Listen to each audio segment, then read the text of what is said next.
The vessel the chairman accepted and then passed on to BHP's Transport Division is the Iron Curtis, which has just undergone a massive engine replacement program. That was completed on time and within budget by the giant local engineering firm Varley. More work outside the Varley contract is being completed, and hence her presence in the floating dock. Even though the Curtis is high and dry, the managing director of Varley's, Mr. Ken Varley, decided the time was just right to hand the ship back.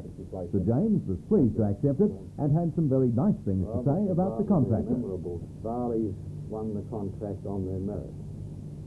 And I have every confidence, knowing the reputation of Varley, knowing the long experience that we have had of their workmanship, that this is going to be another great success. I'm filled with confidence, which isn't always the case at the outset of ventures, because we've embarked on many ventures without complete certainty as to what the outcome would be, but this one I think is pretty secure.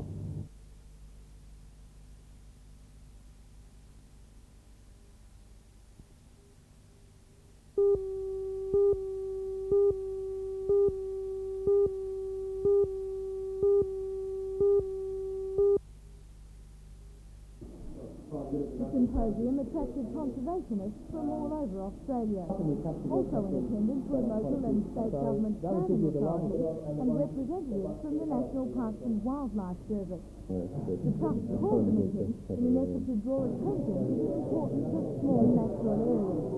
The Translate should be retained as havens for wildlife and as places of interest for study. The regional director of the National Trust, Mr. Brian Guilfoyle, is concerned that such areas will slowly disappear if something is not done now to preserve them. We're not concerned so much about national parks because they're places which people go to very infrequently. We're concerned here with places that people see every day, and perhaps the Shortland wetlands is a good example. Blackbutt is another good example. They are small areas which have value for nature conservation and for the everyday experience of people, because of their proximity. Do you think these areas are under threat at the moment? Well, they're under threat all the time. They're always the first places which people build, say the government subdivides a bit to build a school. The swamps, as you know, the small ones particularly, are always the ones that are filled in just because they appear to be wasteland. It's these sorts of things that we'd like to draw attention to.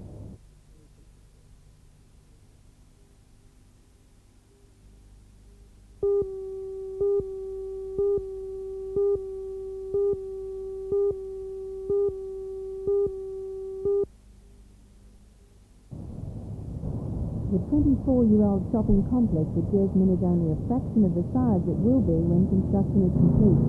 Two major additions are underway, including a new Woolworths discount department store with 7,600 square metres of floor space. It will be the biggest Big W outside Sydney. At the other end of the shopping centre, a new supermarket is taking shape with undercover parking for 100 cars. The supermarket will offer customers a much bigger range of services, including a bakery. The entire project has called for reorganisation of existing floor space. Trading is continuing under some difficulty during the construction phase. Along with the two new buildings, there are major changes in store throughout the centre complex. An artist's impression of the entrance to the new centre transformed the original layout. In all, there will be 58 shops in what will become known as the Stockland Mall, after the new owners, Stocks and Holdings, a Sydney-based company which took over Jesmond Centre in February. While the whole complex is expected to be completed in July next year, stages of the development, including the Big W and the new supermarket, should be ready for business around Christmas.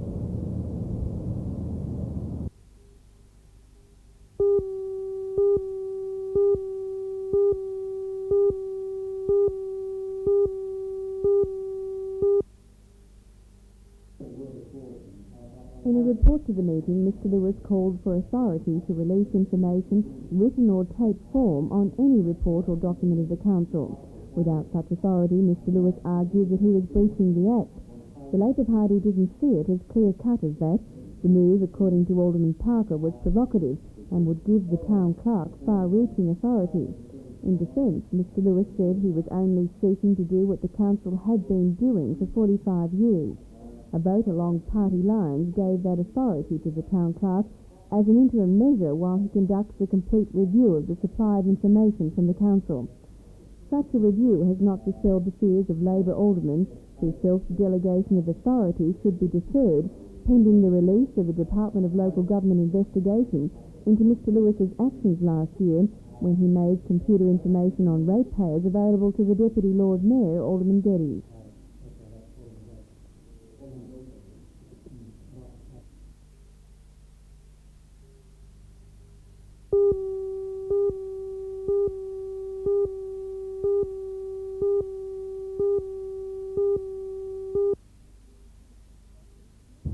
It's expected the building will begin on the Centre of Nursing within a few months. Head of the School of Nursing at the college, Dr John Gay, says the design features will be innovative to keep in line with the revolutionary curriculum. He says there will be room for expansion both vertically and horizontally, which he says will no doubt be needed. We're proposing to have 6 rooms, 5 of them multi-purpose classrooms, and 1 a nursing laboratory where the students may administer care to mock patients. Negotiations to donate scholarships are in progress with a number of companies throughout the region, but Dr Gay says these scholarships will be a little different from the norm. It's interesting. Industries approached us first, and then we negotiated with them to set forth a type of scholarship which would be industry-based for their employees' children, in which the college would only participate in saying the student was admitted to the program. And what about the outlying areas, Murrurundi, for example? Well, they've also initiated the plans through Service Club and through the hospital board. Scone is following the same situation of having a needs-based scholarship program for students of that area, and this is based on the philosophy of they wish to have the nurses attracted back to those areas.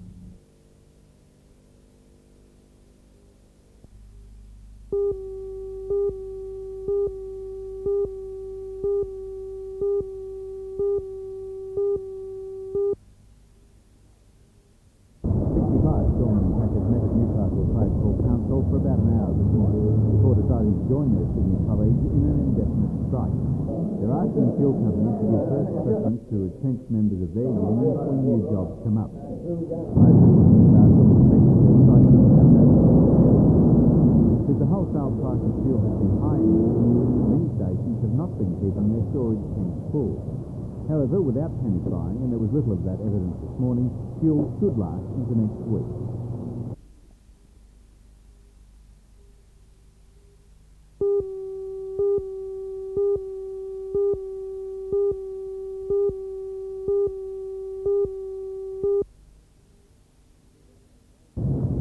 The weather drove the hundreds of strikers inside the Cardiff RSL Club, where discussion centred on the Commission's alleged running down of its tips to the consequent drop in employment and conditions.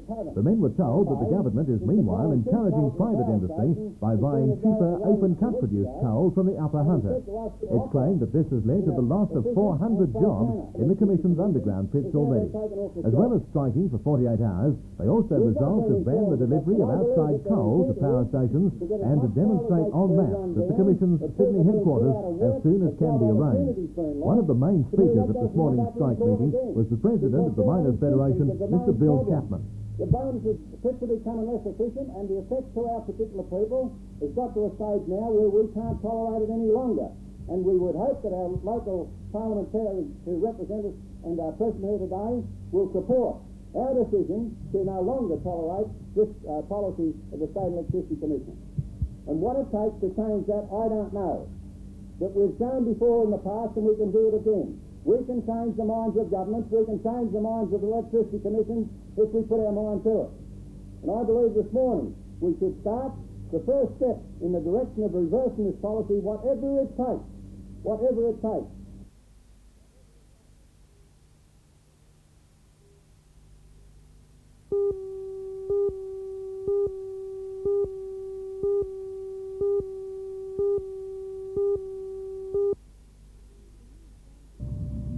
The newly formed group held its first meeting in Newcastle yesterday. Addressed by the Minister for Transport, Mr Peter Morris, who outlined the government's policy on manufacturing. The amalgamation of the two organisations was a natural one, considering their mutual interests. With a much louder voice, the new council is out to pursue certain issues. We want a higher profile up here. We want to promote employment in the region. We want to promote manufacturing, and we want to present a stronger and united voice to governments and to the public.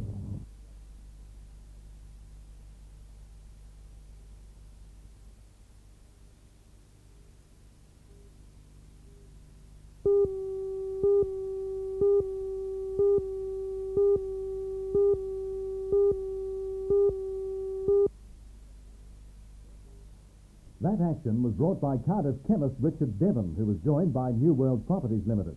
It sought to have the Land and Environment Court endorse their claim that the necessary rezoning of the site near the railway workshops contravened the regional plan gazetted in May 1982. In a 20-page judgment handed down in Sydney today, Mr Justice McClellan gave a variety of reasons for refusing the application. Mr Justice McClellan said in effect that he could see no reason why the joint Dalgety hook end development should not go ahead. However, this is only the first step in a long chain of events before the complex comes to fruition. Main opponent, Mr Richard Devon, is still adamant the effect on jobs in the district will be catastrophic. Quite frankly, I'm very, very disappointed because it's been something that's been going on for a long time, and we believe that our action has been correct in this matter. The fact that the court had evidence from the DEP that there'd be 1,200 people lose their jobs through this particular concept. I mean, that takes in the Hunter Valley and whatever, but because it's such a big centre that's proposed, and we understand now that it's bigger than ever, but there's 2 supermarkets and 2 discount department stores, so I'm quite amazed that a judge would bring down a decision that would result in the loss of 1,200 jobs.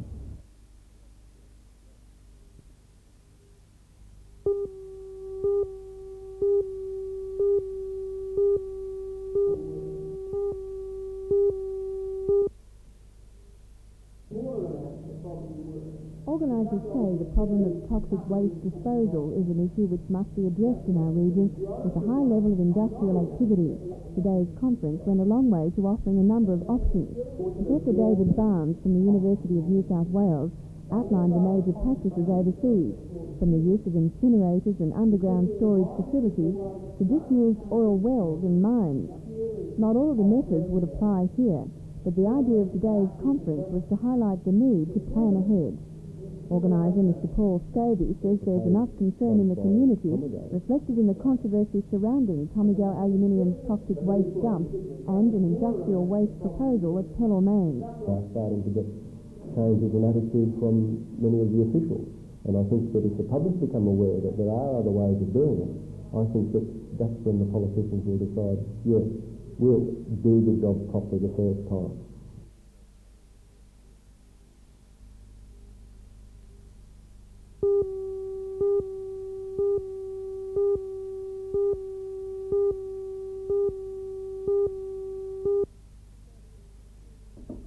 The body of 16-year-old Stacey Lee Kirk of Canambit was discovered behind a toilet block at the Maitland Showground. She is believed to have been strangled with a pair of men's underpants. She was found with a pair of women's briefs stuffed in her mouth, and there were indications that she had been sexually assaulted. Stacey was last seen 3 days before her body was discovered after she became separated from a friend at the Maitland show. The author of an anonymous letter that is now in the possession of detectives in Sydney claims to have been the last person to see Stacey alive. The letter contains the names and addresses of 2 men and a woman the author claims were with the girl at the time. Detectives are interviewing those people and are appealing for the author of the letter to come forward.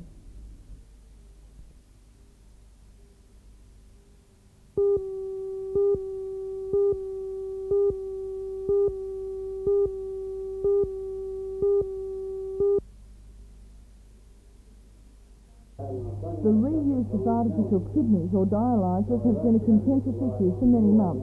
Some patients say that to clean the dialyzer for reuse would unduly tire them and worry them. They say the sterilizer used, formalin, is a highly toxic chemical, and if not properly flushed out of the dialyzer, it could kill the patient. A 4-man panel at a public meeting held in June concluded that the choice should be left up to the individual. The Royal Newcastle Hospital says that $86,000 would be saved annually if 90% of the region's patients agreed to reuse. Chairman of the board at the Royal, Mr Graham Mullane, says the hospital has gone out of its way to ensure that the patients understand all aspects of reuse, and he's confident the board will accept the recommendation put forward tonight. The Medical Advisory Committee has recommended that we first introduce a program of reuse of dialyzers in the hospital centre, and that be done on a basis of the patient's consent on advice from their physician, and that gradually after that, when that's successful, that it be available for home dialysis patients as well, but it'll be a matter for the patient or the physician as to whether the patient chooses to participate in it. So no one will be forced to reuse the dialyzer? That won't happen.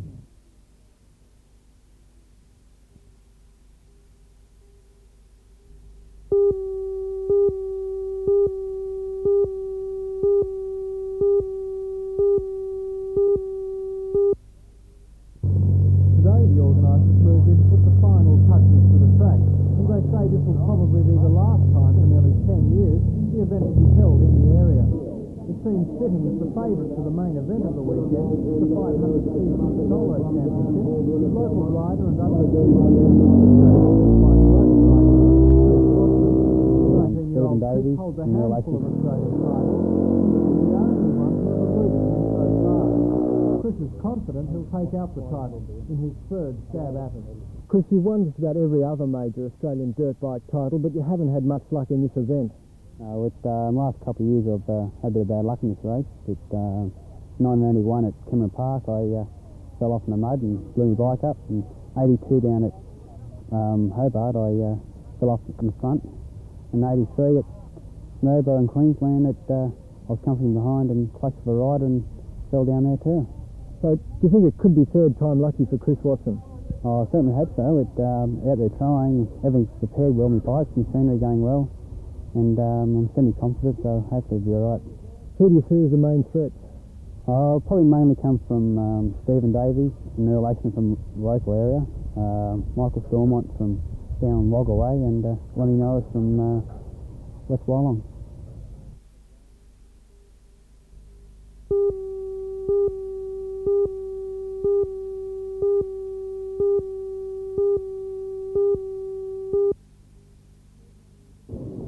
More than 100 people attended the opening of the Glendore Exhibition Village at Maryland.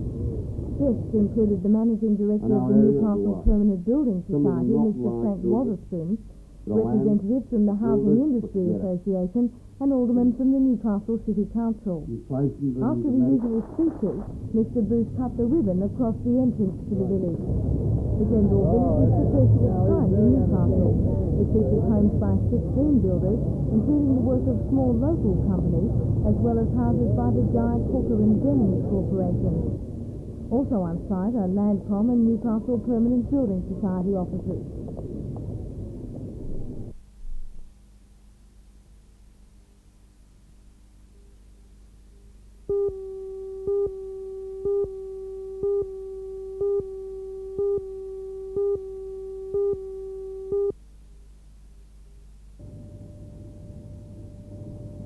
All of the operators on duty this weekend were stood down, leaving the main control room virtually unmanned. But the stand-downs have not had any major effect at this stage. The real test will come if there's a power failure, which other staff will be required to handle. If the dispute continues, staff could refuse to do the work of system operators. The control room requires 24-hour monitoring to maintain supplies throughout the County Council's distribution area. The long-running dispute over the reclassification of system operators came to a head last Thursday when the County Council overwhelmingly agreed to begin standing down operators who refused to lift bans on certain high-voltage systems. Tomorrow, the County Council will review the dispute before deciding on its next move. Deputy Chairman of the County Council, Ivor Peebles, today defended the Council's stand, saying it won't bow to industrial pressure. However, he does feel the dispute can be resolved this week in further talks.